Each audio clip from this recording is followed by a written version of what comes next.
트럼프는 협상의 신이죠. 예. 왜? 그 협상을 똑같이 수년 전에 해봤잖아요. 제가 보기에는 트럼프는 트럼프 하고 있다. 협상력 강화시킬 수 있는 방법 뭔가요? 저한테 물어보면 가장 좋은 방법 딱 한 가지가 있습니다.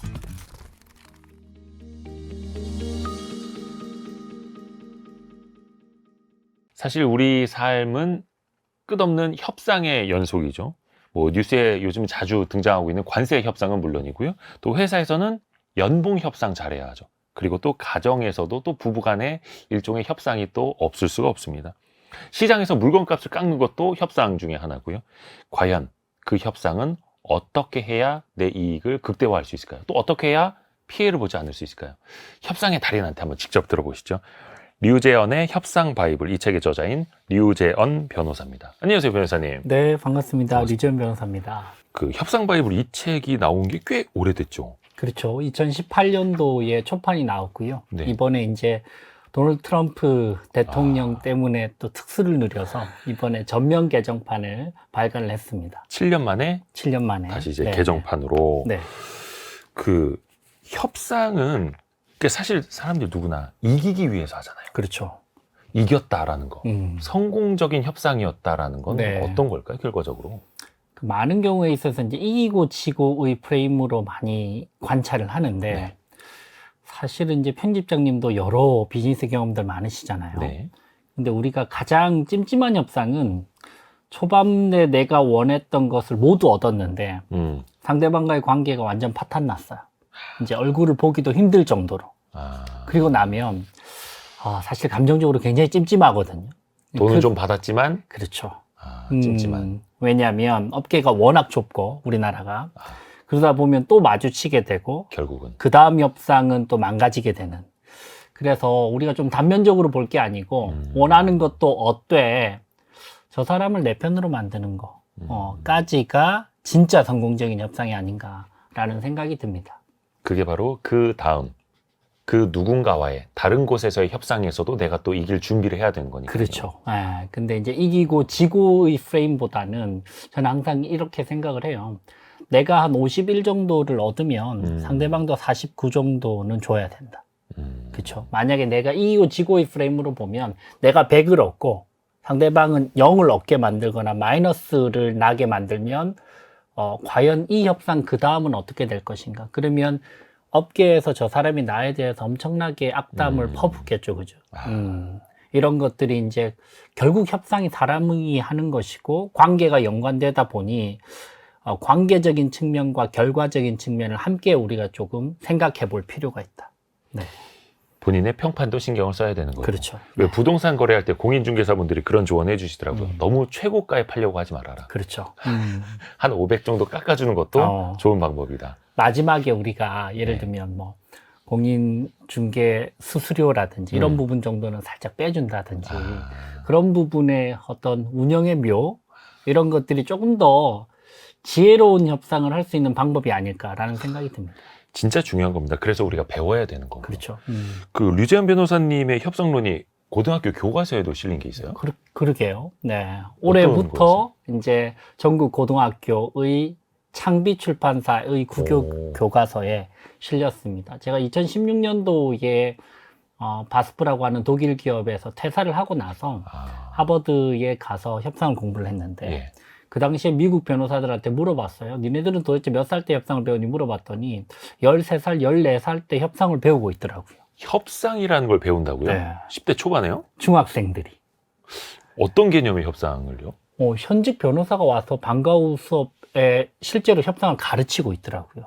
너무 충격을 먹었죠. 왜냐하면 나는 경영학과에서 학부를 공부를 하고 또 법학을 공부를 해서 변호사가 됐는데 그때까지는 난 협상을 배워본 적이 없는데 얘네들은 중학교, 고등학교 때부터 체계적으로 협상을 배우더란 말이죠. 그래서 그때부터 제 꿈이 언젠가는 우리나라도 중고등학생들이 협상을 배울 수 있는 그런 시대가 오면 좋겠다라고 생각을 했는데 그 꿈이 이루어졌습니다. 네. 근데 어떻게 보면 그냥 대화 방법을 배우는 게 아니라 진짜 네. 기술적인 협상을요. 그렇죠. 협상의 원칙들 그리고 교과서에 예를 들면 부모님과 용돈 협상하기 그 다음에 시간과 관련된 협상 그리고 갈등을 어떻게 슬기롭게 해결할 것인지 이런 부분들을 좀 중학교, 고등학교 때부터 배울 필요가 있는 것이죠. 이야, 그러니까 단순히 이기는 기술이 아니라 이 협상이 왜 필요한가? 어떤 걸 요구해야 하는가? 뭐 그렇죠. 이런 것부터 시작을 네. 해서 저도 집에 있는 저희 아이들한테 그 얘기를 하거든요. 어떤 뭐 용돈을 네. 정기적으로 달라 이런 때 그걸 왜 받아야 하는지 아빠를 논리적으로 설득해봐. 그렇죠. 이야기해보자. 부모들이 하는 가장 치명적인 어떤 실수가 예. 성급하게 예스를 계속 한다는 것이죠. 아, 절대로 좋은 협상을 할 때는 여러분들 성급한 예스를 하시면 안 됩니다. 음. 예를 들면 A라는 사람이 이직을 합니다. 네. 그리고 편집장님 회사로 이직을 하는데 오. 이 친구가 이 회사를 너무너무 다니고 싶어서 간절히 준비를 해서 드디어 최종 면접까지 통과를 했어요. 네. 편집장님께서 물어봅니다. 희망 연봉은 얼마세요? 물어봤더니 저는 4,800만 원 정도는 받고 싶습니다. 근데 그날따라 너무 바빠가지고 정신이 없어서 편집장님이 이렇게 이야기합니다. 알겠습니다. 오늘 근로계약서 쓰시죠. 그럽니다. 그 사람 기분 어떨까요? 좋으면서도 꼭 그렇게 만족스럽진 않을 것 같아요. 아, 더 불렀어야 되나? 좋지 않아요. 무조건 아쉬워요. 집에 가서 막 이불킥 할 겁니다. 더 부를 걸. 아이씨, 5,500 질러놓은 사람의 마음이. 네. 아이에게도 어른들에게도 성급한 예스를 하는 패턴은 최악이다.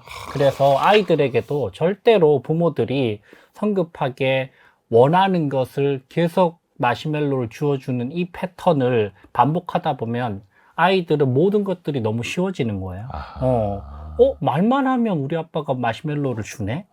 근데 여러분들 우리가 생각을 해보면 우리 사회에서는 절대 그렇지 않거든요. 그렇죠. 우리가 뭔가를 한 게 얻기 위해서는 굉장히 몰입해서 집중해서 경쟁해서 그래도 얻을까 말까 하는데 사실 만약에 말만 하면 쥐어주는 그 패턴으로 성급한 예스를 계속하면 결국은 우리 아이들은 완전한 유리막 속에서 혼자 진공의 세계에서 살아가는 거예요. 경쟁력이 전혀 없어지는 거예요. 사회에 나갔는데 우리 엄마 아빠는 다 해줬는데 그렇죠. 여기서 왜 안 해주지? 그렇죠.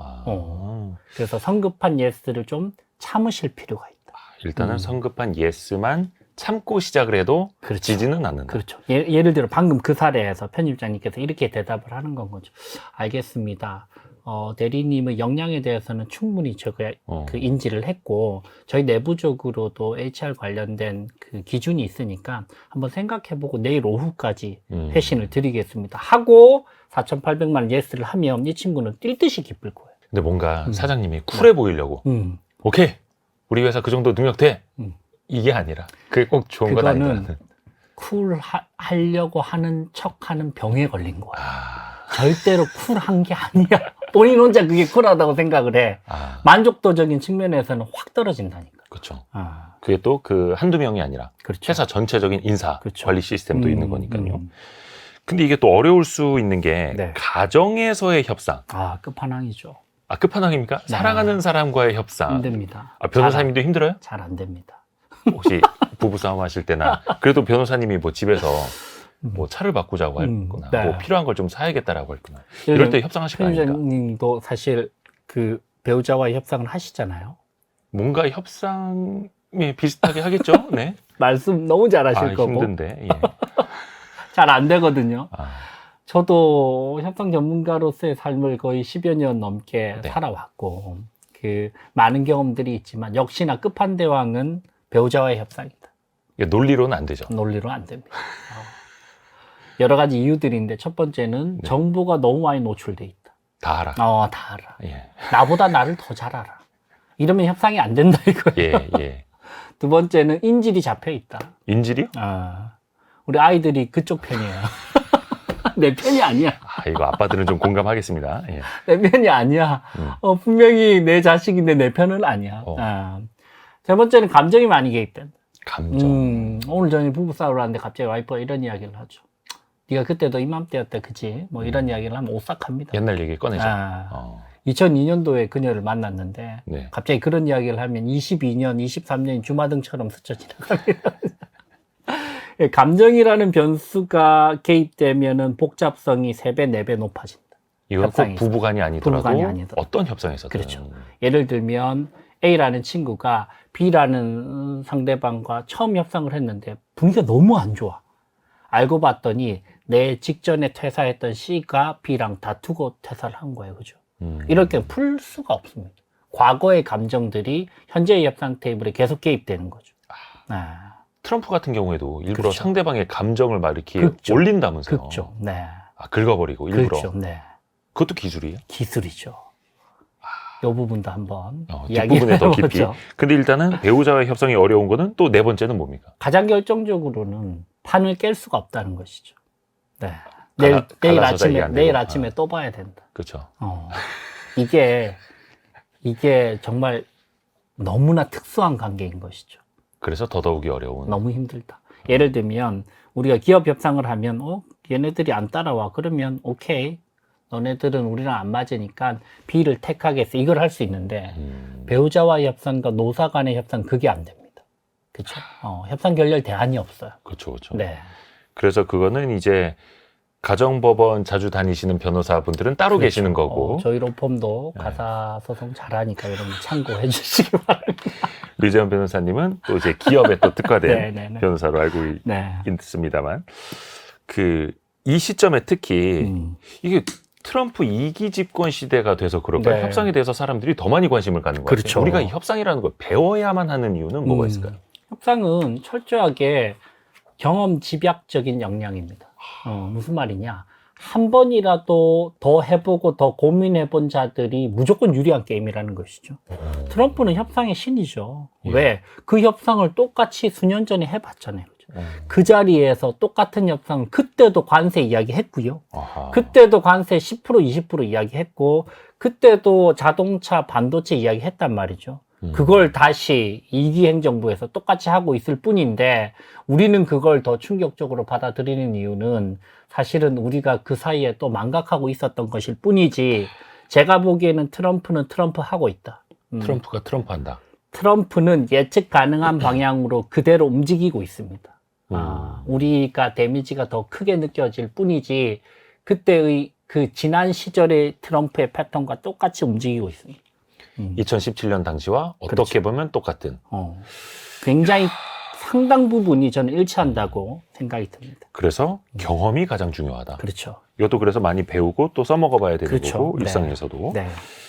특히 우리가 회사에서는 노사협상 되게 중요합니다. 그렇죠. 근데 이런 게 노사협상하는 테이블 자리도 그렇고 그게 이제 뉴스로 전해질 때도 그렇고 최저임금 결정하는 협상도 그렇고 굉장히 긴장감이 흐릅니다. 상대방이 막 머리띠를 두르고 나오기도 그렇죠. 하고 조끼를 입고. 막 조끼 입고 나오고 막 문구 써붙이기도 하고 막 팻말 들고 나오기도 하고 일단은 누구나 불안감을 가질 수밖에 없는 그렇죠. 걸까요? 협상에 있어서 불안감은 상수입니다. 변수가 아니고 모두가 다 불안하다는 것이죠. 네. 예를 들면 신입사원부터 청소년 아이들부터 최고의 위치에 가 있는 CEO들도 협상을 할 때 불안합니다. 협상이 불안한 이유는 구조적으로 불안할 수밖에 없다. 첫 번째는 상대방의 반응이 예상되지 않는다. 협상이라는 것은 결국은 상대방 입에서 예스가 튀어나와야 되는데 상대방이 무슨 생각을 하는지 어떤 맥락에 있는지에 대해서 우리가 예측이 100% 되지는 않기 때문에 협상 무조건 불안하다. 여기서부터 시작이기 때문에 나만 불안하다고 스스로를 너무 쪼을 필요는 없다. 모두가 다 불안하다. 그렇죠. 그러니까 안개 속으로 내가 달려가야 할 그렇죠. 때는 당연히 그렇죠. 불안한 거고요. 예를 들면 수학 문제면 자기만 잘 풀면 되는데 협상은 내가 아무리 잘 준비했는데 편집장이 나를 만나자마자 얼굴 딱 보자마자 나 너랑 안 해? 이렇게 할 수도 있거든. 근데 이걸 뭔가 이뤄내야 하는데. 그렇죠. 그렇기 때문에 첫 번째 예측 불가능성. 두 번째는 결과에 대한 압박감이 굉장히 크다. 이거 혹시 안 되면 어떡할까? 특히 이번 거래는 너무나 중요한 거래고 이번 거래에 우리 1분기, 2분기 매출이 다 달려 있는데 이게 안 되면 우리 조직적으로도 내 개인적으로 너무 큰 타격이다. 이런 불안감, 압박감. 그렇죠. 젤렌스키가 도널드 트럼프를 만났을 때 굉장히 압박감 속에서 협상을 했단 말이죠. 그렇죠. 왜냐하면 전쟁이 장기화되고 있고 그렇죠. 그리고 그 국내 지지율도 막 흔들리고 있었단 말이죠. 당장 또 국민들의 목숨이 걸려 있고. 그렇죠. 그리고 협상 결렬 대안이 별로 없었어요. 종전은 해야겠고. 미국 손을 사실 잡지 않으면 이 판을 어떻게 끌고 갈지에 대한 전략이 사실 서지 않는단 말이죠. 그렇기 때문에 불안할 수밖에 없는 판에서 협상을 시작했다. 그래서 밀릴 수밖에 없는 판이었다라고 보여집니다. 그것도 백악관에 들어가서. 그렇죠. 그 이야기도 또 뒷부분에 더 네. 해볼게요. 네. 그래서 누구나 불안할 수밖에 없다. 근데 그 협상장에서 나타난 어떤 태도 같은 거 있지 않습니까? 뭐 네. 피켓을 든다라든지 네. 이것도 그럼 그 상대방도 불안하기 때문에 이걸 또 준비하는 걸 그러니까 테고요. 그런 부분에 대해서 너무나 민감하게 긁히면 안 됩니다. 아, 긁히면 안 돼. 그냥 자연스럽게. 예를 들면 이런 건 거예요. 오. 연봉 협상을 하는데 예를 들면 제가 연봉에 대해서 인상을 해야 되는 이유에 대해서 대표님께 이야기를 하는데 A에 대해서 이야기를 하는 순간 편집장님이 딱 듣더니 X를 딱 쳐. 보이게? 그러더니 네. 보이게 일부러 X를 우와. 딱 치더니 물음표 크게 딱 하는 거야. 그때부터 상대방. 버버버버 시작하는 거야. 어... 그렇게 본인이 준비했던 거를 상대방의 일거수일투의 디테일한 제스처까지 파악해서 그렇게 흔들릴 정도로 멘탈 상대로 가면 안 된다. 적당히 넘길 부분은 넘기고 둔감해야 될 부분은 둔감해야 되지. 너무 민감하게 상대방의 디테일에 대해서 다 반응하게 되면 상대방은 내 불안감을 잃게 된다. 그게 또 의도된 것일 수도 있겠고. 완전 의도된 것이죠. 그러니까 트럼프나 아니면 루이지안 변호사님처럼 탁월한 협상가는 그걸 다 판을 읽고 완전히 있는 거죠. 만약에 그 상대 X를 표정까지. 안 보이려면 이렇게 노트북에 해놓고 이렇게 하겠죠. 그죠? 아. 일부러 이거는 보라고 하는 거야. X표 치고 X? 줄 쫙쫙 긋고. 절레절레. 거기가 긁히면 안 된다. 아, 이것도 역시나 또 경험이 중요합니다. 안 해본 사람들은 또 당황하는 거죠. 그러면서 네. 이제 막 말려 들어가고. 그렇죠. 그리고 요즘 나서 말로. 복귀를 해보면, 내가 그때 왜 왜 그 그랬을까? 작은 디테일에 그렇게 민감하게 반응했을까? 일종의 이기고 시작한다라는 음. 것도 그런 그렇죠. 표현이겠네요. 우리가 협상은 여러분들 절대로 이기고 지고의 패턴으로 계속 바라보면 안 됩니다. 협상 그러면 어떻게 바라봐야 되는가? 그러니까 상대방을 적으로 바라보면 이기고 지고 구도로 바라봐요.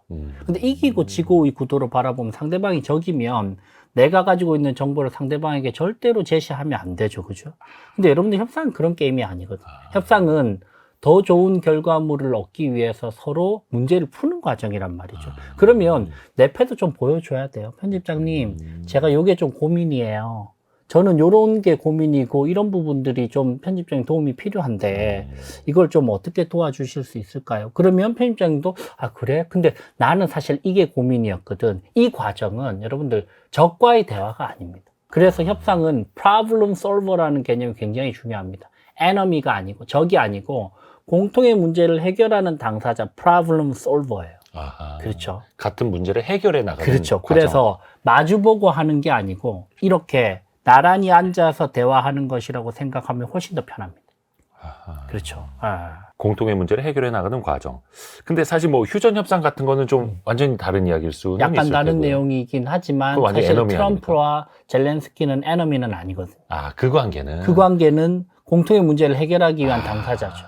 근데 근데 예를 들면 거기에다가- 젤렌스키와 푸틴은 에너미긴 하죠. 그래서 중간에 누군가가 필요한 건데. 그래서 필요한 사람이 도널드 트럼프고. 근데 젤렌스키가 트럼프를 마치 푸틴을 대하듯이 했다면 완전 실수한 거고. 그러면 안 되죠. 그러면 본인의 두려움 때문에 판을 망친 것이죠. 또 감정 때문에. 또 감정 때문에. 괜히 또 그 자리에서 또 흥분을 했고. 그렇죠. 네. 근데 나중에 뉴스 보니까 더 흥분한 건 트럼프던데요.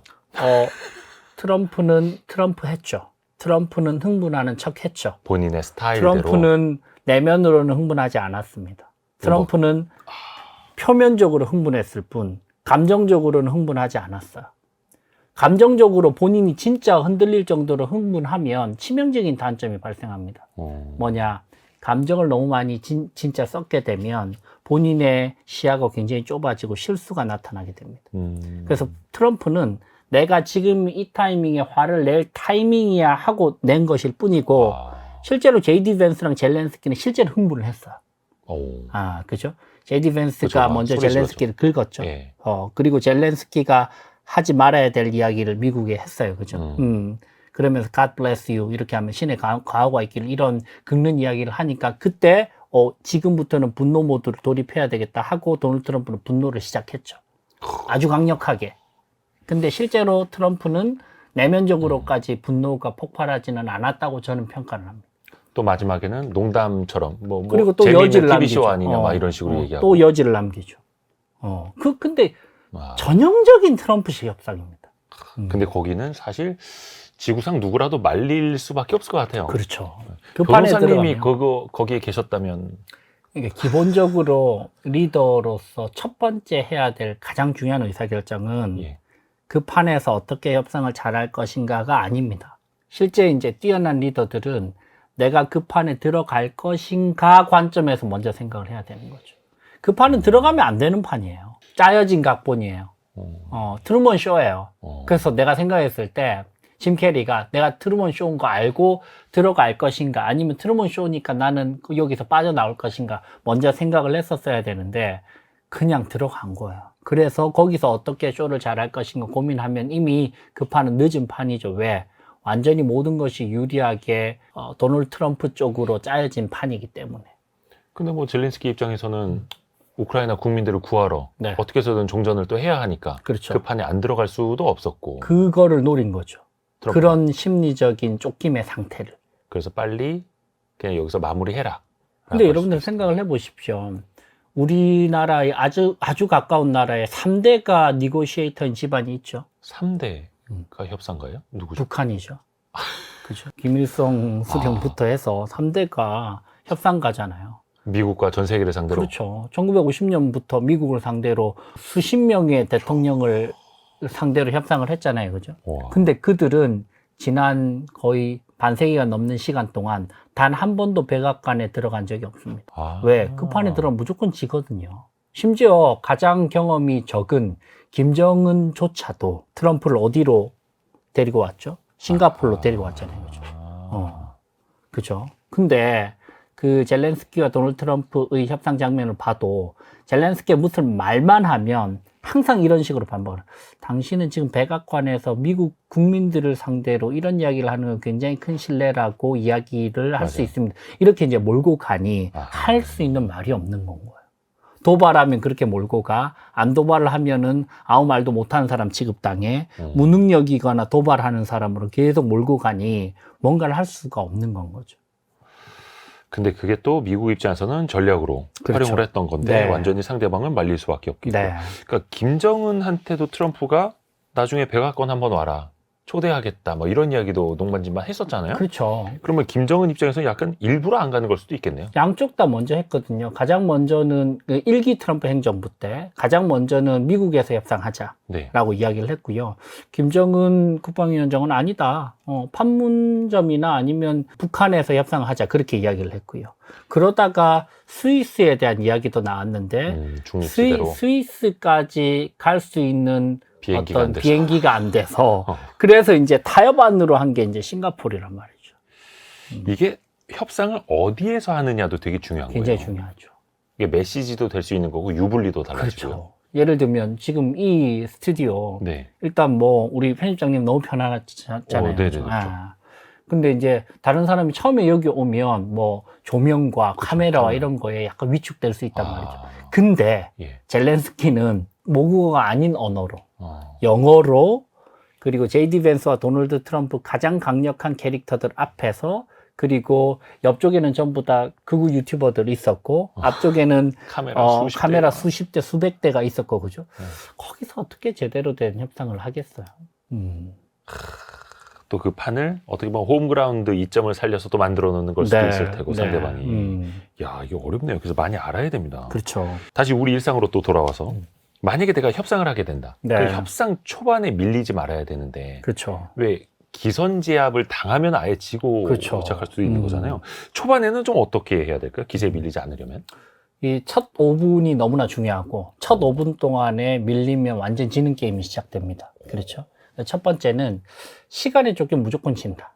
와, 시간을 쫓기지 마라. 내 아무리 협상의 경험이 많아도 이번 주까지 무조건 이 거래를 완결되어야 된다고 생각하고 들어가면 무조건 질 수밖에 없는 것이죠. 왜? 나는 다른 대안을 찾을 수 있는 시간이 없기 때문에. 그래서 충분히 내가 타임 매니지먼트를 사전에 잘 해야 된다. 시간 관리를. 그렇죠. 시간 관리. 예를 들면 제가 이제 그래비티 벤처스라고 하는 벤처 캐피탈을 운영을 하면서 네. 한 해 한 15개에서 20개 정도 스타트업에 투자를 하는데 스타트업들 같은 경우에 항상 IR 미팅을 하고 본인들 그 비즈니스 모델에 대한 미팅을 피칭을 하고 나서 벤처 캐피탈이 항상 마지막에 물어보는 질문이 혹시 런어웨이는 몇 개월 정도 남았나요? 라고 물어봅니다. 버틸 수 있는 자금. 버틸 수 있는 자금. 그죠? 근데 예를 들면 한 10개월 이상 남으면 네. 그들이 충분한 협상을 할 수 있어요. 근데 예를 들면 저희 한 3개월 정도 남았습니다. 라고 이야기를 하면 그때부터 벤처 캐피탈은 절대로 밸류에이션을 높게 평가해 주지 않는다. 지분 더 달라고 하겠네요. 그렇죠. 아니면 깎아버리든지 가치 자체를. 그죠. 네. 그래서 시간 관리가 너무 중요하다. 첫 번째고요. 두 번째는 많은 경우에 있어서 요즘 그런 느낌을 느낍니다. 저 사람은 본인이 이야기하는 게 무슨 이야기를 하는 건지 스스로 정리가 잘 안 되고 있네. 그렇죠. 그러니까 정보가 범람하고요. 뭐 치면 AI로 다 나오다 보니까 너무 많은 데이터와 정보 속에서 살아가면서 본인 스스로 대화를 할 수 있는 시간이 절대적으로 부족한 것이죠. 그러다 보니 설득력이 없는 거예요. 정보는 나열해. 근데 그 사람 말에 설득력이 없어. 왜? 스스로 정리가 안 되고 있기 때문에. 그래서 중요한 협상이라면 저는 리더들은 항상 그 생각을 해야 된다고 생각을 합니다. 적어도 하루에 15분 이상은 스스로 대화할 수 있는 시간이 절대적으로 확보되어야 된다. 스스로 예, 조용히 내면과 이야기할 수 있는 시간. 생각해 볼 수 있는 그렇죠. 시간.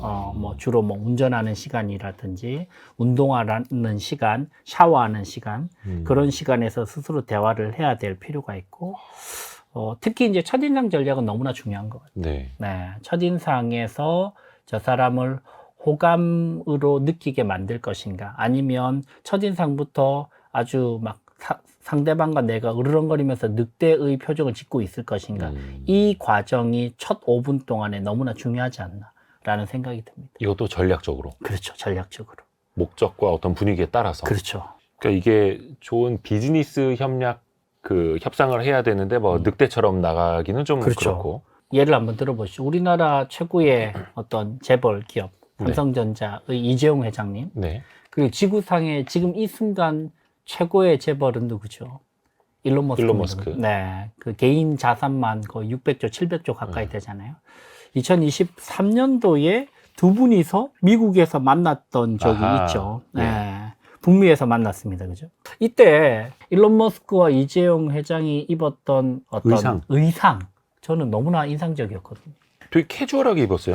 이재용 회장님 보통 편집장님 생각하면 우리 어떤 옷을 떠올리죠? 그래도 해외 출장할 때 양복 입고 나가고. 그렇죠. 예. 보통은 뭐 네이비나 블랙 수트에 예. 흰색 깔끔한 셔츠 거기에 이제 때에 따라서는 포인트로 넥타이를 할 때도 있고 안 할 때도 있고 보통 그런 모습이고 네. 일론 머스크는 우리가 생각을 하면 보통 청바지에 단팔 티에 뭐 백악관 걸어갈 때도 막 모자 쓰고 그렇게 다니잖아요. 예. 근데 이 장면은 굉장히 특이한 장면입니다. 오호. 어떻게 입었죠? 사진을 보시면 검정색 티셔츠에 검은 수트를 입었네요. 그렇죠. 일론 머스크는 말끔한 수트를 입었고 그리고 이재용 회장님은 청바지에 후디를 입었단 말이죠. 후드 티셔츠를. 가디건 같은? 예, 후드 달린 가디건 저는 같은? 이재용 회장님이 저렇게 후드 티셔츠를 입은 적을 본 적이 없습니다. 그리고 자세히 보시면 그러니까 특히 이제 세계 최고의 부자를 만났는데. 그렇죠. 이거는 완전히 전략적으로 의도된 첫인상 전략이다. 오, 그래요? 그렇죠. 그래서 어떤 메시지가 있는 걸까요? 어떤 메시지죠? 네네. 한번 보시면 편안하게 격의 없이 내가 생각하기에 상대방이 평소에 하는 톤앤 매너를 나는 그대로 하고 가겠다라는 메시지죠. 아하. 그렇죠. 일론 머스크는 이재용 회장 방식의 톤앤 매너로 준비를 해갔고요. 이재용 회장님은 일론 머스크가 평소에 청바지 입고 후디 입고 티셔츠 입고 하니까 똑같이 갔단 말이죠. 네네네. 세계적인 리더들의 첫인상 전략은 뭐다? 상대방의 머릿속 지도를 떠올린다. 상대방 머릿속의 지도를 떠올린다. 그게 습관이어야 됩니다. 아, 습관적으로. 그렇죠. 왜냐하면 협상은 본질적으로 두 단계밖에 없습니다. 굉장히 심플한 게임입니다. 첫 번째는 상대방의 니즈가 무엇인지 파악한다. 어허. 두 번째는 그 니즈를 내가 충족시켜 준다. 이 두 가지만 우리가 채워지면 모든 협상은 스무스하게 잘 진행될 수 있는데 네. 그 첫 번째가 어렵죠. 상대방의 니즈가 무엇인지를 파악한다. 근데 니즈를 파악하려면 기본적으로 상대방이 어떤 방식으로 생각하고 어떤 태도로 이 방식을 바라보는지에 대해서 내가 항상 그 사람 입장에서 생각을 해 보려면 기본적으로 태도나 옷 이런 모든 의상 이런 것부터가 일단 상대방 관점에서 계속 우리가 생각을 해야 되고요. 요 관점의 요 이미지 아주 특이한 부분은 여기가 장소는 어딜까요? 편집장님? 삼성전자 북미 반도체 연구소라고 하네요. 그렇죠. 약간 중립지대라기보다는 삼성 쪽의 홈그라운드에 가까운. 근데 요 장소 제안을 일론 머스크가 했단 말이죠. 오. 이것도 특이하죠. 왜냐하면 내가 일론 머스크라면 미국에서 보여주고 싶은 데가 얼마나 많아요. 예. 기가 팩토리 테슬라도 보여주고 싶고 우리 회사로 와라. 스페이스X 보여주고 싶고 그렇죠. 그죠? 미국에서 얼마나 멋진 장소들이 많아요. 네네. 근데 이정희 회장님 미국 오시네요. 우리가 산호세 쪽으로 갈게요. 이렇게 간 것이란 말이죠. 제가 그 북미 삼성전자 반도체 연구소에 출장을 간 적이 있는데 산호세 끄트머리에 있어요. 네. 사실 이렇게 쉽게 오고 갈 수 있는 지역이 아니란 말이죠. 캘리포니아주. 캘리포니아주에 예. 샌프란에서도 거의 1시간 차를 타고 가야 되는 예. 거기까지 전용기 띄워서 갔단 말이죠. 그리고 그 자리 배치를 보시죠. 일론 머스크 옆에 누가 있죠? 당시 경계현 그렇죠. 부회장님. 일론 머스크 예. 옆에 삼성전자의 최고위 임원들이 있고 이재용 회장님 옆에 테슬라의 최고위 임원들이 있고 이것도 서로 전부 다 섞어서 선 서로 거네요. 섞어서. 사진 찍을 그렇죠. 때. 이런 모든 디테일들은 첫인상 전략은 완전한 전략이다. 완전한 전략이 돼야 되고 핵심적인 키 메시지는 상대방 머릿속 지도를 떠올려야 된다. 네. 상대방이 무슨 습관을 갖고 있는지 어떤 행동 패턴을 갖고 있는지를 그렇죠. 먼저 읽어서 그렇죠. 내 머릿속 내비게이션만 떠올리면 안 된다. 상대방의 내비게이션 그렇죠. 거기에 맞춰서 네. 협상을 할 때 그 문을 여는 전략 그러니까 처음에 이 협상 테이블에 앉아서 무슨 말부터 시작을 해야 되나 그것도 좀 어려울 것 같아요. 말씀하시는 거는 편집장님 달인이시잖아요. 저요? 달인까지는 아니고 그냥 이걸로 먹고 살고는 있죠. 주로 어떤 이야기부터 시작하시나요? 그러니까 저는 딱히 스몰 토크라는 걸 생각해 본 적이 없어요. 그냥 자연스럽게. 자연스럽게. 예. 몸에 익어서. 그쵸, 그쵸. 근데 그건 너무 좋은 건데요. 그래요? 예. 굉장히 많은 우리 젊은 세대들은 이 스몰 토크에 대한 두려움도 크고요. 특히 이제 기성세대와 리더들 중에 MBTI T 성향들. 예. 스몰 토크를 정말 못해요. 그 사람들은 이성적으로만. 곧바로 본론을 이야기하고 싶은 거야. 그랬을 때 치명적인 단점이 있죠. 왜냐, 협상이라고까지 이야기할 정도라면 꽤나 까다로운 거래일 거라고 저는 예상을 해요. 네. 그렇지 않고 그냥 쉽게 되는 거면 그냥 대화 수준으로 끝나겠죠. 그냥. 근데 협상이라고까지 이야기할 정도면 꽤 까다로운 딜일 것 같은데 그런 딜들은 보통 단시간에 해결되지 않거든요. 그러면 한 번, 두 번 예를 들면 안 좋은 분위기가 만들어질 수도 있고 막힐 수도 있고 병목 형상이 발생할 수도 있는데 그때 스몰 토크가 없으면 갈 곳이 없어진다는 거예요. 그래서 사실은 스몰 토크는 투자입니다. 투자. 감정과 시간을 투자하는 것입니다. 만약에 분위기가 안 좋아지거나 만약에 플랜 B가 필요하거나 만약에 관계가 드라이해질 때를 대비해서 다시 돌아갈 수 있는 곳을 우리가 미리 투자를 해서 마련을 해두는 것이죠. 오호. 예를 들면 어떤 거? 그러니까 예를 들어서 뭐 스몰 토크 같은 경우에는 그냥 날씨 얘기가 가장 무난하다 이런 얘기 많이 하잖아요. 그렇죠. 뭐 날씨도 좋고요. 요즘 뭐 트럼프 그 대통령께서 또 스몰 토크 주제를 많이 던져 주잖아요. 그렇죠?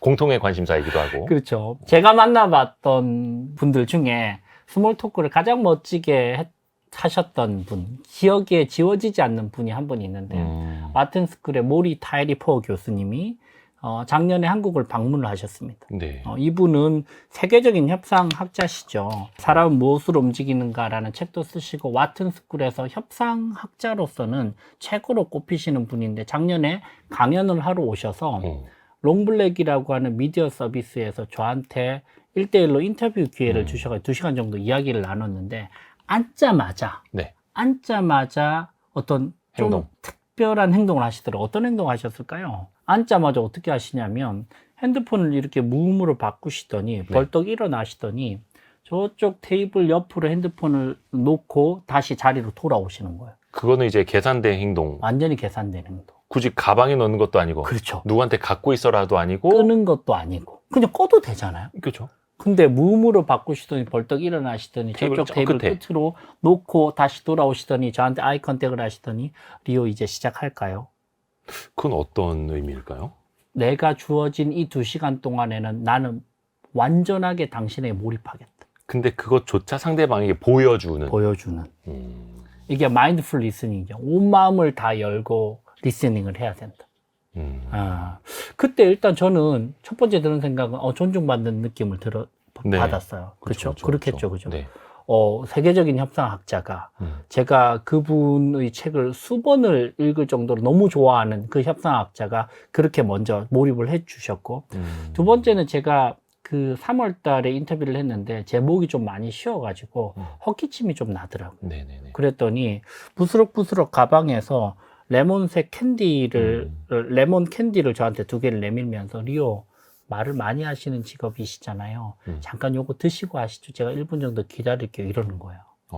요 스몰 토크 이 2가지가 그 2시간의 대화를 정말로 몰입할 수 있게끔 만들어준 장치였던 것 같아요. 사탕 좀 준비할 거고 녹화 길게 하기 위해서 녹음도 2시간 뽑아야 되는데. 네. 근데 그게 상대에 대한 배려이고 또 상대가 그 배려를 느끼게 하는 거잖아요. 그렇죠. 더. 그리고 몰입할 수밖에 없게끔 만드시더라고요. 자기한테. 자기한테. 그 완전 빨려 들어가는 줄 알았어요. 그래서 그런 것도 있죠. 그 휴대전화 같은 경우에도 아예 그냥 위에 올려놓지도 말고 네. 아예 치워버리라고 그렇죠. 하는데 그렇죠. 그것도 상대방이 느끼게끔 하는 거고 그렇죠. 왜 카페 같은 데서도 그렇고 회의실에서도 앉는 방향에 따라서도 이게 또 달라진다고 그렇죠. 하지 않습니까? 네. 본인한테 더 집중을 그렇죠. 시켜야 하는 거고 맞죠. 본인한테 더 집중을 하도록 유도하는 게 좋은 걸까요? 아니면 좀 상황에 따라 이것도 달리 활용을 해야 될까요? 본인의 성향에 따라 좀 다른 것 같아요. 이렇게 너무 마저 보면 되게 부담스러워 하시는 분들도 꽤 많더라고요. 근데 또 너무 한 개도 안 마주치고 나란히만 이야기를 하면 이것도 좀 이상하잖아요. 그래서 약간 비스듬히 서로 마주 보면서 몸의 방향은 상대방을 향하도록 하는 거, 요 정도 괜찮은 것 같아요. 근데 완전히 이렇게 180도로 해서 나만 완전히 보게. 딱 마주보고 하는 건 좀 부담스럽죠. 상대방도 적대적인 느낌도 들고. 보통 안 되는 테이블들이 그렇게 협상을 많이 하거든요. 노사 간의 임금 협상이다. 그러면 보통 여기 노측 5명, 사측 5명, 서로 대결 이제 구도. 대결 구도. 이런 구도가 가장 안 좋은 구도죠. 아니 왜 그 정치인들도 누가 어디로 불러서 이제 뭐 식사 같이 하고 대화를 하는데 맞은편에 앉았느냐 아니면 뭐 라운드 테이블을 준비를 안 했느냐 이런 걸로도 굉장히 이슈가 되잖아요. 너무 중요하죠. 그것도 굉장히 중요한 거예요. 너무 중요하고요.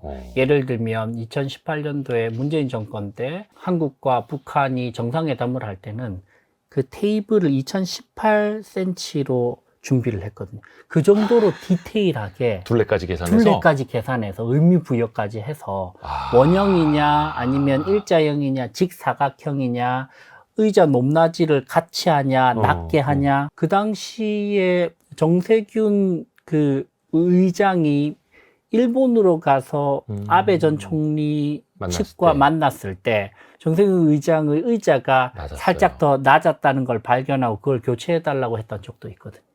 이런 부분들은 굉장히 미묘한 전략이죠. 근데 그게 또 일본에서 현지에서 일부러 그러는 거고 우리 총리가 더 높아 보여야 돼요. 일부러겠죠. 그렇죠. 네, 그걸 근데 그것도 발견하고 교체해달라고 요구하는 것도 스킬이고요. 그렇죠. 기다리게 만드는 것도 스킬이고.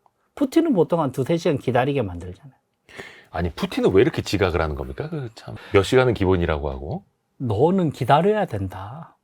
근데 지난번에는 김정은 북한 김정은 위원장과 만났을 때 오히려 김정은이 더 늦게 오고 막 이랬잖아요. 그렇죠. 그래서 이제 시진핑이나 김정은 만날 때는 그렇게까지 지각을 안 합니다. 그게 약간 그래도 내가 우호적이야. 그렇죠. 라는 거예요? 그렇죠. 예를 들면 푸틴 같은 경우에는 이제 유엔 사무총장 만날 때 6m짜리 테이블을 쓰거든요. 5.8m짜리. 저 끝에 있어. 저 끝에 있어요. 보이지가 않아요. 그리고 사실 두 분 다 연로하시잖아요. 5.8m 저기 앞에 앉아 있으면 피하 식별이 안 돼요. 들리지도 않겠네. 그렇죠. 근데 그러니까 마음의 거리만큼의 테이블을 활용을 하는 것이죠. 그게 그 팬데믹 당시에는 뭐 전염병을 너무 걱정해서 그런 것 아니냐. 사람들이 더 멀리 앉으려고 한다라고 하는데 그거 역시 이제 협상의 기술인 거고. 그렇죠. 그때는 전혀 팬데믹이 아니었거든요. 우리가 또 협상의 기술 측면에서 이제 더 들어가서 볼게요. 이게 처음 그러니까 거절을 당하는 것도 사실은 좀 경험이 있어야 된다라고 하는데 그렇죠. 노라는 말 그건 안 돼. 누가 이렇게 딱 선을 그어버렸을 때 네. 바로 이제 마음에 상처를 받기 십상이잖아요. 그렇죠. 또 협상에서 밀릴 수도 있겠고 그렇죠. 이 거절을 당하는 기술, 거절을 잘 당하는 방법도 있을까요? 그러니까 거절에 대한 두려움이 아주 크신 것 같아요. 특히 이제 젊은 세대들에게 후배들에게 물어보면 A야 너 협상에 대한 자존감이 몇 점이니? 그러면 이 친구는 분명히 똑똑하고 좋은 대학 나오고 좋은 직장 다니는데도 선생님 저 한 40점, 50점 밖에 안 되는 것 같아요. 그렇게 이야기하는 친구들이 많아요. 근데 물어보면 이 친구들이 거절 때문에 굉장히 두려워하는 것 같아요. 근데 저는 기본적으로 이렇게 좀 이야기를 해드리고 싶어요. 만약 편집장님께서 누군가에게 내 비즈니스를 새롭게 구상을 해서 제안을 합니다. 네. 첫 제안이 상대방이 yes 아니면 no 아니면 maybe일 거예요. yes, no, maybe 비중이 몇 대 몇 대 몇 정도 될까요? 뭐 바로 예스가 나올 확률은 희박하겠죠. 희박하겠죠. 예. 10도 안 되겠죠. 예. 노 메이비는 몇 대 몇 정도 될까요? 굉장히 높지 않을까요? 노 메이비 중에서를 따지면 예를 들면 예스가 1입니다. 그러면 나머지 그 중에 노 메이비는 몇 대 몇 정도 될까요? 그래도 뭔가 좀 지연 전략을 상대가 쓸 확률이 굉장히 높지 않을까? 7, 80%? 그러면 1대 1대 8 아니면 1대 2대 7 요 정도 네네, 되겠네요. 그 정도? 거의 정확하게 이야기해 주셨어요. 이게 일반적인 사람들의 우리의 첫 제안에 대한 반응입니다. 무슨 말이죠? 예스가 나올 확률은 높지가 않다. 우리의 기대만 높을 뿐. 이게 협상의 본질이다. 그런데 내가 타석에 들어서는데 예스가 90%가 나올 것이라고 기대하고 가면 이거는 엄청난 오판이다. 협상은 본질적으로 노나 메이비가 디폴트 값이다라는 것을 후배들은 좀 알아야 됩니다. 타자의 타율이 3할만 돼도 훌륭한 타자인데. 아유, 3할 치면은 오타니 쇼헤이가 작년에 3할 쳤잖아요. 그러면 1,000억 받는단 말이에요. 근데 자기가 예. 3할 칠 거라고 덤비면 안 된다는 것이죠. 그래서 첫 번째는 예스는 절대로 디폴트 값이 아니다. 무슨 말이에요? 거절이 디폴트 값이다. 그래야 타석에 들어설 수 있다. 기대치를 낮추고. 기대치를 낮춰라. 만약에 당신이 어떤 첫 제안을 했는데 상대방이 90%가 예스를 하고 있다면 당신의 첫 제안이 크게 문제가 있을 가능성이 99%다. 그럼 뭔가 잘못됐다. 잘못됐어. 그죠? 자, 거기서부터 시작을 하면 거절이 훨씬 더 마음이 편해지고요. 두 번째는 노가 나을까요? 메이비가 나을까요? 어떨까요? 노보다는 그래도 메이비가 낫죠. 어떤 이유에서요? 그래도 완전히 기회가 없는 건 아니잖아요. 가능성이. 메이비는 희망이 있다. 예전에 제가 좋아하는 영화 중에 덤앤더머라는 거 있거든요. 네. 그래서 짐 캐리가 네. 예쁜 여성한테 데이트를 청합니다. 네. 당신과 내가 데이트를 할 확률이 얼마나 되니까 네. 0.000000001이요. 그러니까 딱 그렇게 대답을 해요. 저한테도 확률이라는 게 있군요. 이렇게. 그래서 이제 그 영화의 제목이 덤앤더머죠. 예. 그래서 저는 그 생각을 합니다. 메이비는 희망이 있어서 좋은 듯 보이나 대부분은 희망 고문이다. 되는 경우가 별로 없어요. 희망 고문. 지연 전략이에요. 편집장이 그렇게 이야기하셨잖아요. 말렸네요, 이거. 편집장이 그렇게 이야기하셨잖아요. 이게 지연 전략이다. 그죠? 이건 그냥 본인이 예스라고 할 사람들이 아니고 노라고 할 사람들이 완곡한 거절을 하기 위해서 대표님 이 부분에 대해서 제가 한번 고민해 보겠습니다라고 하는 척만 하는 것이죠. 그리고 연락 없죠. 그럼 연락 없어요. 그래서, 왠지 연락이 없더라. 그래서 차라리 더 나은 게 노다. 차라리 깔끔하게. 노는 뭐냐? 두 가지 장점이 첫 번째는 쓸데없는 희망 고문에 의한 리소스 낭비가 없다. 첫 번째. 두 번째는 오케이 내가 1, 2, 4만을 들고 들어갔는데 1번을 이야기했더니 노라 그래요. 그럼 뭐죠? 2번 아니면 3번이에요. 그죠? 정보로서의 가치가 있다는 거예요. 그래서 하수들은 노를 감정으로 받아들이지만 고수들은 노를 정보로 받아들인다는 거예요. 그렇죠. 근데 너무나 중요한 부분입니다. 이게 협상에 거절에 대해서 우리가 가치를 느끼기 시작하고 거절이 디폴트 값이라고 생각하면 그때부터는 훨씬 더 타석에 들어서기가 편안해진다는 거예요. 하수들은 노라는 걸 감정으로 받아들이고 고수는 정보로 받아들인다. 그렇죠. 근데 예를 들어서 또 이렇게 말하는 게 적절하지 않을 수도 있을 것 같아요. 이게 예스인지 노인지 빨리 확답을 주세요. 이럴 수는 없지 않습니까? 그렇게 이야기를 하죠. 예를 들면 이렇게 이야기하죠. 예를 들면 메이비라고 이야기하는 본부장이 있다고 하면 우리는 좀 정중하게 이렇게 이야기하죠. 본부장님, 이 건에 대해서는 저희 조직 내부적으로도 굉장히 관심도가 큰데 혹시라도 예스 또는 노인지를 차주 화요일까지는 좀 확답을 받을 수 있을까? 이렇게 이야기를 해야죠. 그러니까 상대방이 정중하게. 이거는 좀 나중에 두고 봅시다. 나중에 봅시다라고 해도 그러면 거절도 괜찮으니 확답을 차주 화요일까지는 좀 주실 수 있을까요? 근데 이게 대화를 할 때도 네. 뭐 본부장님 좀 이거 빨리 좀 결론 내주시면 안 되겠습니까? 라고 하는 것보다 약간 공격적이죠. 그렇죠. 자기가 그러면 또 이제 급해 상대방 보이고. 이런 느낌이 들죠. 네가 뭔데 나한테 뭐 예스를 하라 노를 하라 이렇게 되잖아요. 그죠? 근데 제가 말씀했던 방식으로 말씀을 드리면 여기서도 본인이 희망 고문을 계속하면 이상한 사람 취급당하죠. 비즈니스 매너 문제가 생기는 거예요. 아니 노도 괜찮으니 빨리 이야기를 좀 해주실 수 있냐 그랬는데 그래도 말을 안 하고 있어. 이러면 비즈니스 매너 문제가 있는 거예요. 근데 대신에 어떤 기한을 딱 정해놓고 답변을 요구하는 것까지는 좋은 그거는 방법이고요. 허용되죠. 그건 허용되죠. 또 하나가 아까 그 협상은 딱 두 가지밖에 없다. 니즈를 네. 파악하는 것과 그 니즈를 그렇죠. 충족시켜주는 것. 그렇죠. 그러면 이 니즈를 파악하려면 어떻게 해야 됩니까? 니즈를 파악하기 위해서 각자가 이제 여러 가지 방법들을 쓰시죠. 뭐 관찰도 하시고, 뭐 사람들에게 물어도 보고 여러 가지를 하는데, 네. 저는 세 가지 정도는 좀 강조를 드리고 싶어요. 첫 번째는, 상대방의 니즈를 잘 파악하기 위해서는 대화의 비중이 너무나 중요하다. 다른 말로 하면, 우리나라 사람들은 말이 너무 많다. 특히 연차가 높아지고, 직급이 높아질수록 더 심하다. 불필요한 말들. 불필요한 말 너무 많다. 지적질, 비난, 자기 자랑 이런 거 너무 많다. 네. 그죠? 그래서 대화학자들이 이야기를 하죠.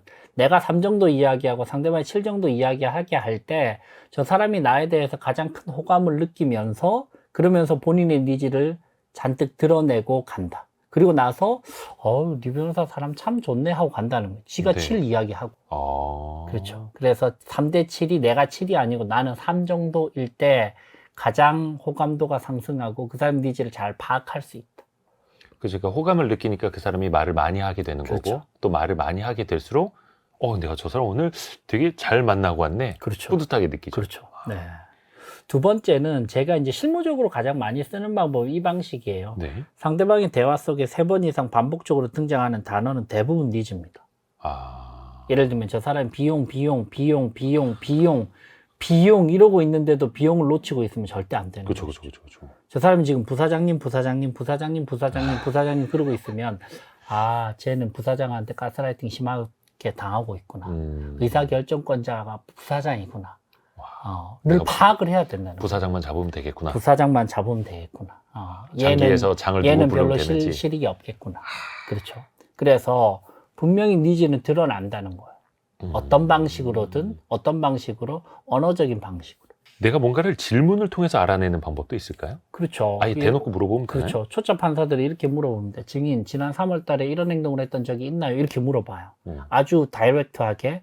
근데 이거는 엄밀히 따져보면 변호사들은 전혀 긴장되지 않는 질문이에요. 이거는 본인의 뇌피셜을 그냥 yes or no로 확인만 하죠. 그렇죠. 근데 노련한 부장 판사들은 이렇게 물어봅니다. 증인 지난 3월 달에 이런 행동을 했네요. 특별한 이유가 있었나요? 이렇게 뭐 동네 아저씨처럼 툭 물어보는데 와, 변호사들 긴장합니다. 왜? yes or no는 딱 깔고 그냥 가버리네. 그냥 깔고 그 다음 질문 특별한 이유가 있었나요? 물어보면 증인이 이제 신이 나서 드디어 내가 내 이야기를 법원에서 할 수 있겠네 라고 생각을 하면서 재판관님 그게 말이죠 하면서 범행의 동기 거기 왜 갔고 주저리 이야기 다 할 때 모든 것은 드러난다. 그래서 why를 활용해서 물어보는 질문 패턴이 굉장히 중요한 습관이다. 그러니까 상대방의 말을 단답형으로 나오는 게 아니라 그렇죠. 서술형으로 장황하게 그렇죠. 풀어놓도록 유도하는 특히 거. 왜? 특별한 이유 이런 걸 물어보면 신이 나서 떠들어요. 상대방을 신나게 하는. 네네네. 그게 말리는 거죠, 상대방을. 말리는 거죠. 완전 말리는 거죠. 여쭤볼 게 너무 많은데 시간이 벌써 많이 흘러가 버렸네. 2시간 더 할 수 있는 협상의 기술은 뭐가 있습니까? 그 부분은 협상이 안 됩니다. 근데 우리 많은 직장인 여러분 네. 혹은 이제 자영업 하시는 분들도 사실은 본인한테 이제 물건 공급해 주는 분들하고 단가 협상하는 것도 되게 또 중요한 협상이고 네네네. 경제적인 걸 좀 여쭤봐야 하는데 네. 연봉 협상할 때 네. 가장 유리하게 가져갈 수 있는 방법은 대표적으로 뭐가 있을까요?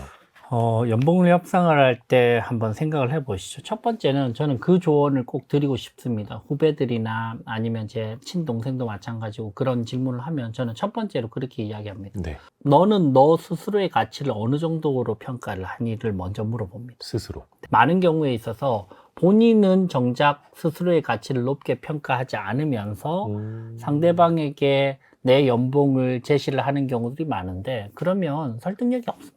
약해질 수밖에 그래서 없죠. 연봉 협상을 생각하고 계신다면 객관적으로 메타인지를 한번 해보십시오. 나는 나의 가치 그리고 내가 기여하는 정도의 기여도를 어느 정도까지 평가를 스스로 하는지 그게 먼저 스스로 납득이 되어야만 좋은 협상을 할 수 있고요. 절대적으로 저는 이 부분을 조언을 드리고 싶습니다. 내가 스스로의 가치를 인정해 주지 않으면 그 어떤 사람도 나를 인정해 줄 리가 없다. 그렇죠. 네. 스스로. 그거부터 먼저 시작입니다. 두 번째는 첫째 안에 무조건 신경을 써야 됩니다. 첫 번째 제안이. 네. 예를 들면 내가 연봉 5천만 원 받고 있는데 첫째 안으로 저는 5,500만 원까지는 인상을 하고 싶습니다. 이거는 완전히 잘못된 앵커링이죠. 왜? 4, 5% 정도는 기본적으로는 자연적으로 이제 올라갈 수 있죠. 네. 그렇기 때문에 사실은 그 정도 수준으로 연봉 인상을 요청을 하는 것은 별로 충분한 앵커링을 건 것이 아니기 때문에 별로 얻을 게 없는 협상을 시작을 하고 심지어 이제 관계나 이런 부분까지 불편해질 수 있다. 그래서 저는 적어도 한 20% 수준의 앵커는 걸어야만 그래도 연봉 협상이 의미가 있지 않을까. 근데 상대방은 절대로 첫 번째 제안에 예스를 하지 않을 거기 때문에 어느 정도 조정이 되겠죠. 그죠? 그럼 한 15%에서 20% 정도의 첫 제안을 현실적으로 가지고 가야만 설득력이 있을 것이다. 이게 그 트럼프 같은 경우에는 초반에 굉장히 세게 부른다면서요? 그렇죠. 근데 그거는 트럼프 정도 되니까 그런 거고. 대안이 있을 때. 대안이 있을 대안이 때. 있을 때. 젤렌스키를 상대로 판을 깨도 되는 사람. 그래, 너 나랑 안 해? 그럼 나는 푸틴 바로 만날게. 라는 대안이 있는 사람. 연봉협상도 마찬가지죠. 내가 A사에서 일을 하고 있는데 B사에서 지금의 조건 그 이상을 제안을 한다면 질러도 되죠. 근데 그런 대안 없이 지르면 무모한 것이죠. 객기죠. 내가 지금 연봉 5천 받고 있는데 네. 경쟁사에서 7천만 원 준다고 합니다. 네. 근데 이렇게 모험을 하는 것보다 이 회사에 남는 거가 더 나을 수도 있을 것 같은데 그러면 얼마를 불러야 됩니까? 이 회사에서? 일단 5천 받는 사람에게 절대로 7천을 주지 않습니다. 그래도 조금 좀 긍정적으로. 그럴 일이 없고. 그리고 나서 상대방에게는 만약에 그런 상황이라면 7천 이상을 우리 회사에 제안을 해야 되겠죠. 왜? 왜? 저기서 적어도 받은 게 있으니. 7천만 원을 확보를 하고 있다면 그 이상이 아니면 나는 옮기는 게 합리적인 선택이기 때문에. 그렇죠. 근데 톤앤 매너가 중요합니다. 앉자마자 대표님 저 7천 제안 왔습니다. 이렇게 할 수는 없잖아요. 그래서 그 7천이라고 하는 협상 결렬 대안은 내 카드로 만지작거리고 있으면서 대표님이 나를 가치를 인정을 안 해줄 때 살짝 흘려야죠. 사실은 대표님 모 경쟁사에서 저는 사실 관심도 없었는데 지인을 통해서 제안이 왔는데 지금 제가 받는 거하고는 좀 차이가 꽤 많이 납니다. 이렇게 살짝 흘려야 되겠죠. 이 회사를 참 사랑하고 저희도 사랑합니다. 저는 웬만하면 여기에 있고 싶으나 저희 뭐 가족이나 와이프가 이렇게까지 차이가 많이 나면 저도 그들을 설득시키기가 좀 힘들 것 같습니다. 이렇게. 그러면 이제 맥센스 하잖아요. 들어봐도. 반대로 또 회사 입장에서는 그걸 다 올려주기는 힘들고 경제적으로. 힘들죠. 근데 이 인재는 잡아두고 싶고. 네. 회사 입장에서 그럼 어떻게 해야 될까요? 회사 입장에서 대표님들은 이제는 마인드를 좀 바꾸셔야 돼요. 이제는 나가는 게 디폴트 값입니다. 평생 직장도 없고. 없습니다. 그런 거 없어요. 서로 손잡고 있는 것이고 기본적으로 그 생각을 하셔야 됩니다. 함께 있을 때 찬란한 순간을 만들자. 근데 막 바지가랑이 붙들어 잡고 막 발목 잡고 이제는 그게 통하는 시대는 갔다고 봐요. 그래서 이제는 육성의 시대가 아니고 선발의 시대입니다. 그죠? 그래서 가장 찬란한 순간을 선발을 통해서 잘 만들고 그때 시너지를 내고 조직을 성장시켜야 되지 있어야 된다는 당위성으로 설득이 이제는 안 되는 시대다. 저희 아버지 같은 경우에는 36년 한 직장에 계셨거든요. 지금은 3년 6개월도 한 직장에 안 있어요. 기본적으로.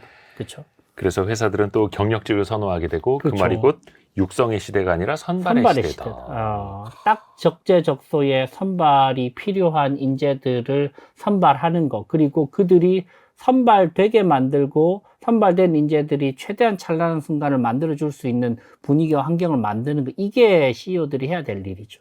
근데 류재현 변호사님이 이 협상 바이블 이 책 처음 나온 게 2018년이고 네. 지금 7년 넘게 이 협상에 대해서도 방송이나 강연에서 많이들 말씀해 주시고 네. 그러면 다들 협상 잘해서 네. 또 상대방이 또 불리해지고 막 그렇게 되지는 않나요? 생각보다 잘 책을 안 읽어요. 그래서 또 이거를 그렇지는 않더라고요. 실전에서 또 잘 활용하는 건 또 별개 또 이야기고. 별개고. 그래서 저는 여러분들께 꼭 추천드리고 싶습니다. 협상력 강화시킬 수 있는 방법 뭔가요? 저한테 물어보면 가장 좋은 방법 딱 한 가지가 있습니다. 네. 2016년도에 이세돌 프로 구단이 알파고랑 바둑 대국을 세계 대국을 펼치셨죠. 네. 그리고 나서 5번 중에 몇 번 이기셨죠? 한 번. 한 번 이겼습니다. 그죠? 3번 내리지고 한 번 이기시고 또 지고 그죠? 이 4번째 이겼던 대국이 165 알파고를 이긴 마지막 판이고요. 이 4번째 대국 전에 내리졌을 때도 거의 밤 늦게까지 동료 프로 구단들 기사들과 함께 복귀를 했거든요. 그게 최고의 협상력 강화 방식이다. 그죠? 위대한 성취를 이룬 리더들의 한 가지 공통점, 복귀를 습관화한다. 아하. 그래서 여러분들 출퇴근하실 때 아니면 짬나실 때 커피 한잔 하실 때 나의 대화, 나의 설득, 나의 협상 장면들을 회상이 아닙니다. 회상은 패턴이 없는 거예요. 회상과 리마인드와 복귀의 큰 차이점은 복귀는 주기적으로 무조건 하는 겁니다. 기록을 통해서라도. 그렇죠. 예를 들면 이세돌 프로구단 같은 경우는 그 판이 지면 이겼든 졌든 무조건 복귀하시거든요. 그렇죠. 그래서 애초에 협상은 경험 집약적인 것이라고 그렇죠. 말씀을 해주셨고, 맞습니다. 그 경험이 사실은 누적이 되려면 당연히 복귀가 필요한 거고, 맞습니다. 단순히 내가 그때 왜 그랬을까가 아니라 그렇죠. 다음엔 어떻게 해야 할 것인가를 그렇죠. 생각해 볼 수 그렇죠. 있는. 류재현 변호사의 협상 바이블, 이 책을 오늘 읽어봤는데요. 마지막으로 이 책의 핵심 문구, 심쿵한방, 네. 직접 좀 낭독을 해주시겠어요? 제 책에 가장 먼저 등장하는 말이자 네. 제가 420페이지짜리 책을 쓰면서 그냥 한 문장만 전달해 드리자면 저는 이 문장을 꼭 전달해 드리고 싶습니다. 모든 협상은 두 가지를 남긴다. 하나는 협상 결과이고 다른 하나는 사람이다. 이 두 가지를 모두 얻는 것, 이것이 바로 고수들의 협상 방식이다. 이렇게 해서 좋은 결과도 얻고 네, 또 좋은 사람도 얻어서 그렇죠. 다음번, 다다음번이 있는. 성공한 분들의 공통점은 좋은 협상을 항상 하신다. 그들에게 좋은 협상이란 본인이 원하는 것도 얻지만 상대방도 원하는 것을 얻게 만드는 협상을 해 나감으로써 점차 내 편을 늘려나가고 그러면서 점점 더 큰 일을 할 수 있는 판까지 만드신다. 그게 바로 성공적인 협상이다. 사람을 잃어나가는 패턴이 보이는 사람들이 있잖아요. 예. 그 사람 옷깃만 스치면 사람을 잃어. 음. 그런 사람들이 이제 성공적인 협상을 본인을 하고 있다고 착각하지만 큰 프레임에서는 계속 실패하고 있는 거예요. 왜? 한 전투에서는 이겼다고 착각하지만 전체 전쟁은 계속 지고 있는 거예요. 왜? 큰 전쟁에서는 계속적으로 이길 수 있는 그런 사람들이 필요한데 그 사람들이 계속 떠나고 있기 때문에. 해서 오늘 라디오를 들으신 분들 또 유튜브로 보신 분들도 더 나은 협상을 하실 수 있게끔 네. 조금이라도 좀 도움이 됐으면 응원드립니다. 바랍니다. 잘 하실 수 있습니다. 오늘은 류재현 변호사의 협상 바이블을 류재현 변호사와 함께 읽어봤습니다. 고맙습니다. 감사합니다. 감사합니다.